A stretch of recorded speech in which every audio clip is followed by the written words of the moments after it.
Hey, what's up guys? So in this video we will see how to change screen record settings on the Poco C75. Now to do that, just swipe down from the top of the smartphone to open the control center.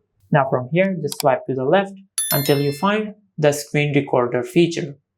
Now if you cannot find the screen recorder function on your control center, just swipe to the left and tap on edit.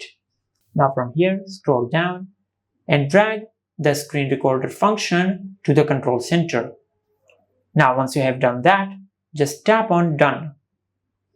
Now from here, once you add the screen recorder feature to your control center, just tap and hold on the screen recorder. Now from here, if you tap on resolution, you can change the resolution of your screen recording videos. Just like that. And if you tap on video quality, you can change the video quality of your screen recording videos. Just like that.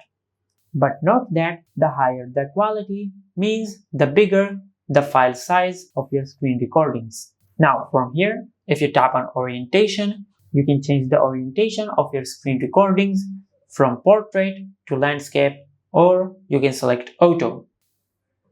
Now from here, if you tap on sound source, you can either select mute or mic, and if you select mic, the microphone of your smartphone will start recording sounds once you start screen recording, or you can select system sounds and it will start recording your system sounds once you start screen recording.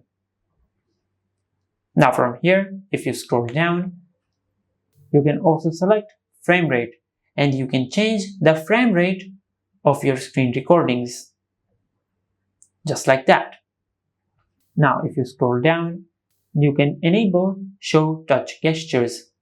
Now once you enable this feature, and if you start screen recording and if you touch the screen of the smartphone, it will visualize the gestures using a white dot.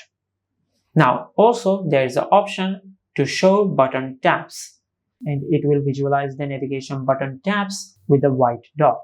And this is how you can change the screen recording settings on the Poco C75. If you found this video helpful, please like the video and subscribe to our channel and hit the bell icon to get notified when we upload a new video.